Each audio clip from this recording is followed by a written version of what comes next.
Assalamualaikum warahmatullahi wabarakatuh. Salam Om Swastiastu, Namo Buddhaya, salam kebajikan, salam sejahtera untuk kita semua.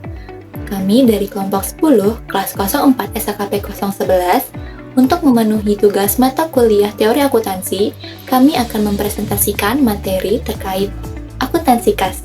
Berikut videonya.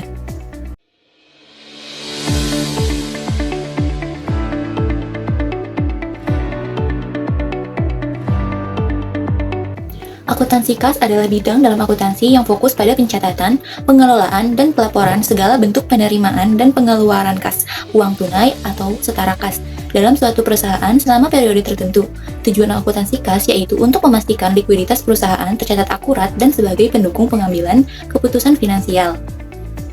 Dalam dunia bisnis modern, laporan keuangan merupakan alat penting untuk menilai kinerja dan kesehatan finansial suatu perusahaan. Salah satu komponen utama laporan keuangan adalah laporan arus kas atau cash flow statement, yang memberikan gambaran tentang sumber dana dan penggunaan kas selama periode tertentu. Laporan ini menjadi semakin krusial setelah Financial Accounting Standard Board atau FASB di Amerika Serikat mengeluarkan FASB Statement nomor 95 yang mewajibkan penyajian laporan arus kas menggantikan laporan perubahan modal kerja. Di Indonesia, aturan ini diadopsi melalui Pernyataan Standar Akuntansi Keuangan atau PSAK nomor 2 yang mulai berlaku efektif pada 1 Januari 1995. Laporan arus kas tidak hanya penting bagi manajemen internal perusahaan, tetapi juga bagi investor, kreditur, dan pemangku kepentingan lainnya. Mereka menggunakan laporan ini untuk menilai kemampuan perusahaan dalam menghasilkan kas, memenuhi kewajiban finansial, dan mengelola operasional sehari-hari. Dengan demikian, pemahaman mendalam tentang laporan arus kas menjadi esensial bagi semua pihak yang terlibat dalam pengambilan keputusan ekonomi. Komponen dalam laporan arus kas yaitu terdapat kas dan juga setara kas. Kas meliputi uang tunai atau cash on hand dan saldo rekening giro di bank yang dapat digunakan sewaktu-waktu. Sedangkan setara kas merupakan investasi jangka pendek yang sangat liquid, mudah diuangkan, dan memiliki resiko perubahan nilai yang rendah. Contohnya termasuk treasury bills, commercial paper, dan money market funds. Investasi ini harus memiliki jatuh tempo tidak lebih dari 3 bulan sejak tanggal perolehan. Sekarang kita masuk ke dalam klasifikasi arus kas yang terbagi menjadi 3. Yang pertama, aktivitas operasi, di mana arus kas ini berasal dari kegiatan utama perusahaan seperti penjualan produk dan pembayaran biaya operasional, menunjukkan kesehatan bisnis sehari-hari. Yang kedua, aktivitas investasi. Arus kas terkait pembelian dan penjualan aset tetap dan investasi, mencerminkan pertumbuhan perusahaan. Yang ketiga, aktivitas pendanaan. Arus kas dari perubahan modal dan utang seperti pinjaman atau pembayaran dividen, menunjukkan sumber pendanaan perusahaan. Yang pertama ada arus kas dari aktivitas operasional, di mana arus kas masuknya berasal dari penjualan produk atau jasa, termasuk penerimaan dari piutang usaha, baik piutang jangka pendek maupun piutang jangka panjang. Yang kedua, pendapatan bunga dari pinjaman yang diberikan dan dividen dari surat berharga. Yang ketiga, penerimaan lain-lain seperti hasil klaim asuransi, ganti rugi dari putusan pengadilan, dan pengembalian dana atau refund dari supplier. Arus kas keluarnya, yang pertama pembelian bahan baku produksi atau penjualan, termasuk pelunasan utang ke supplier. Yang kedua, biaya operasional lain seperti pembayaran ke supplier non-produksi dan gaji pegawai. Yang ketiga, kewajiban perpajakan dan pembayaran bunga kewajiban maupun bunga pinjaman kepada kreditor.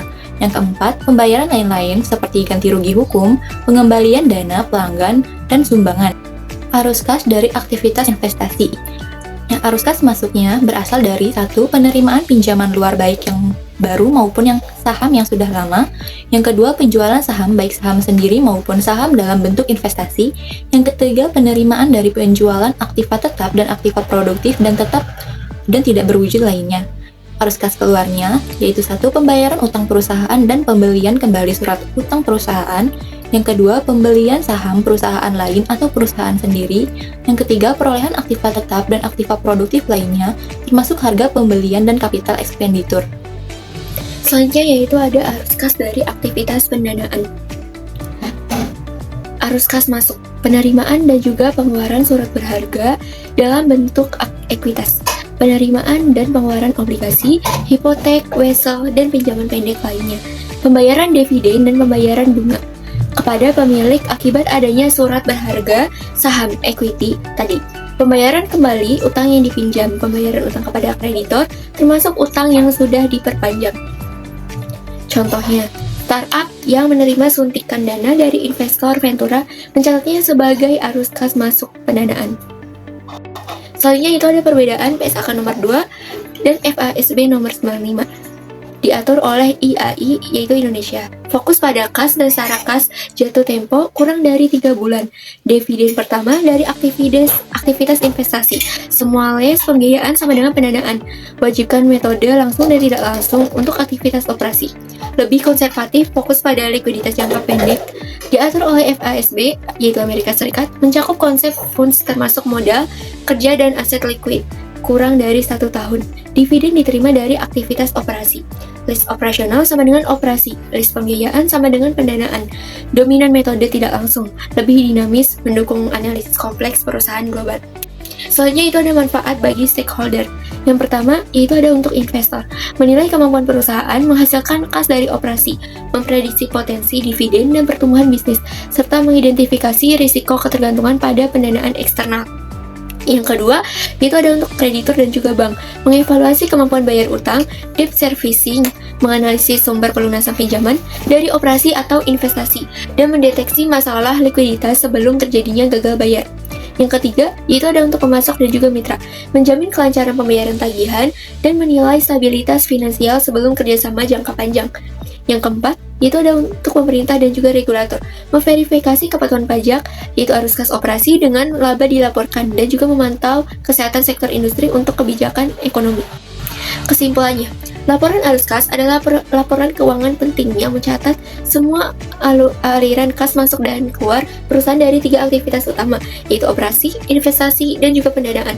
Berdasarkan PSAK nomor 2, laporan ini membantu menilai kemampuan perusahaan dalam menghasilkan kas, membayar kewajiban, serta merencanakan keuangan. Kas dan setara kas yang liquid menjadi fokus utama karena mencerminkan posisi likuiditas perusahaan. Perbedaan utama antara standar PSAK dan juga FASB terletak pada cakupannya, di mana PSAK berfokus pada kas dan setara kas, sementara FASB menggunakan konsep yang lebih luas dengan analisis laporan arus kas yang tepat. Pemangku kepentingan dapat mengambil keputusan finansial yang lebih akurat dan juga strategis.